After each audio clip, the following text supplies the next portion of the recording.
46वां अध्याय। मार्कंडेय जी बोले, राजन, अब मैं भगवान विष्णु के जामदग्न नामक शुभ अवतार का वर्णन करता हूँ, जिसने पूर्व काल में क्षत्रिय वंश का उच्छेद किया था। उस प्रसंग को सुनो। नरेश्वर, पहले की बात है, क्षीर सागर के तट पर देवताओं और महाभाग ऋषियों ने भगवान विष्णु की स्तुति की।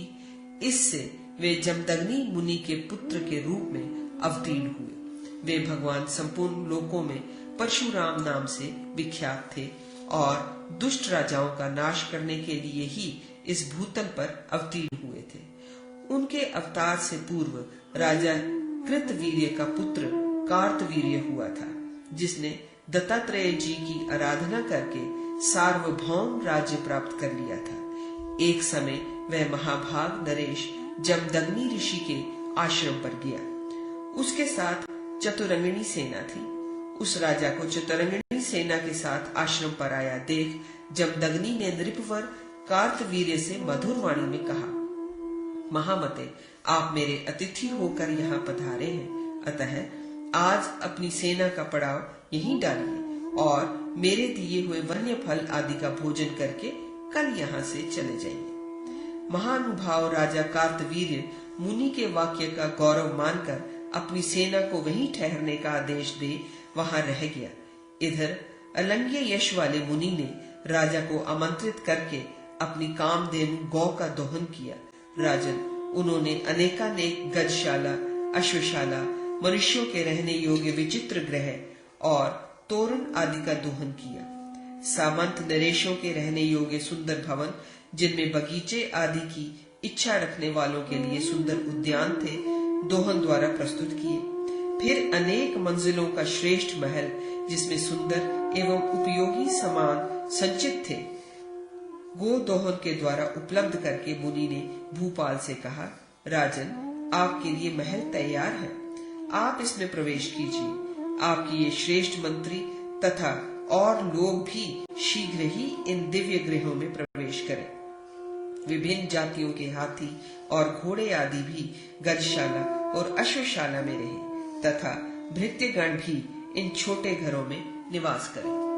मुनि के इस प्रकार कहते ही राजा कार्तवीर्य ने उस उत्तम ग्रह में प्रवेश किया। फिर दूसरे लोग दूसरे दूसरे ग्रहों में प्रविष्ट हुए। इस प्रकार सबके यथास्थान स्थित हो जाने पर मुनि ने पुनः राजा कार्तवीर्य से कहा, नरेश्वर, आपको स्नान कराने के लिए मैंने इन 100 उत्तम स्त्रियों को नियत किया है। जैसे स्वर्ग में देवराज इंद्र अप्सराओं के नृत्य गीत सुनते हुए स्नान करते हैं, उसी प्रकार आप भी इन स्त्रियों के नृत्य गीत से आनंदित हो इच्छा अनुसार स्नान कीजिए।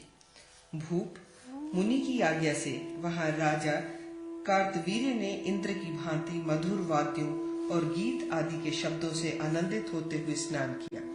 स्नान कर लेने पर मुनि ने उन्हें 2 सुंदर सुशोभित वस्त्र दिए। धौत वस्त्र पहन और ऊपर से चादर ओढ़कर राजा ने नित्य नियम करने के बाद भगवान विष्णु की पूजा की। फिर उन मुनिवर ने गौ से अन्नमय महान पर्वत का दोहन करके राजा तथा राज सेवक वृंद को अर्पित किया। नृप, राजा तथा उनके भृत्य गणों ने जब तक भोजन का कार्य संपन्न किया, तब तक सूर्य देव अस्ताचल को चले गए। तब उन्होंने रात को भी मुनि के बनाए हुए उस भवन में गीत आदि विनोदों से आनंदित हो शयन किया। तदनंतर निर्मल प्रभात काल होते ही स्वप्न में मिली हुई संपत्ति के समान सब कुछ लुप्त हो गया। फिर वहां केवल कोई भूभाग मात्र ही अवशिष्ट देख राजा ने मन ही मन विचार किया और अपने पुरोहित से पूछा, महाभाग पुरोहित जी, ये महात्मा जमदग्नि मुनि के तप की शक्ति थी या कामधेनु गौ की? इसे आप मुझे बताइए। कार्तवीर्य के इस प्रकार पूछने पर पुरोहित ने उससे कहा, राजन, मुनि में भी सामर्थ्य है, परंतु ये सिद्धि तो गौ की ही थी।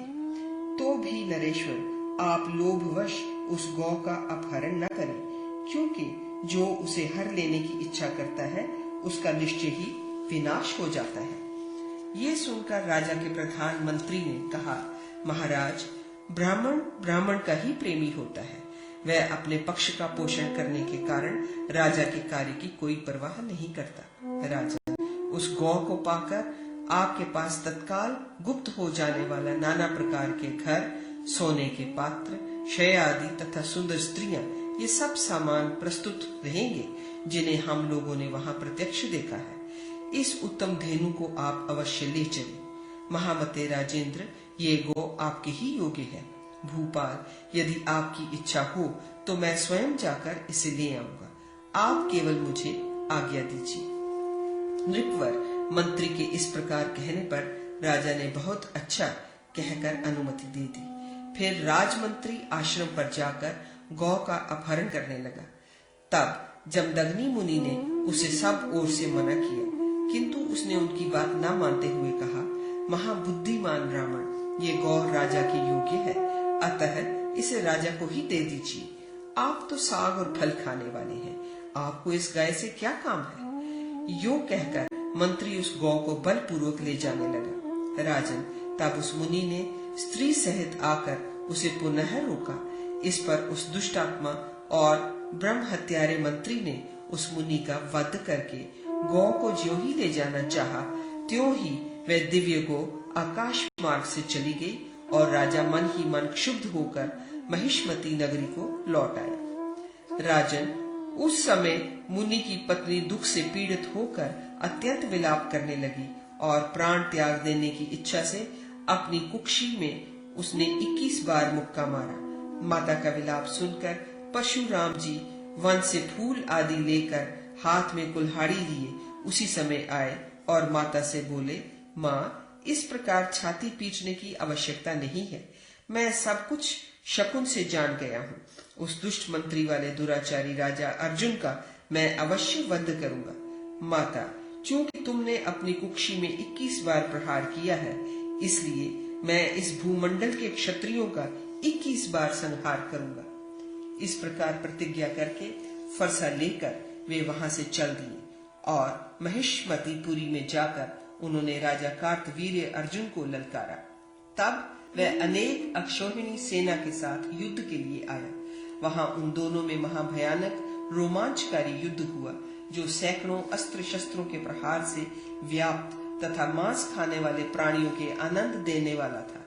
उस समय परशुराम जी अपने में अचिंत्य स्वरूप परम ज्योतिर्मय कारण मूर्ति भगवान विष्णु की भावना करके महान बल और पराक्रम से संपन्न हो गए।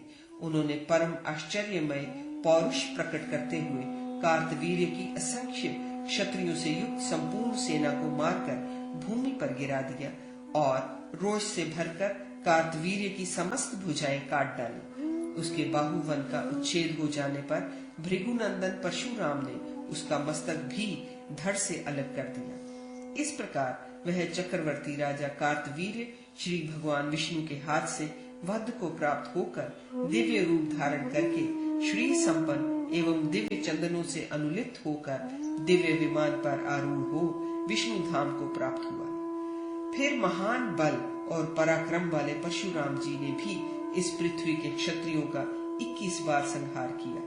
इस प्रकार क्षत्रियों का वध करके उन्होंने भूमि का भार उतारा और संपूर्ण पृथ्वी महात्मा कश्यप जी को दान कर दी। इस प्रकार मैंने तुमसे ये जामदग्नि नामक अवतार का वर्णन किया।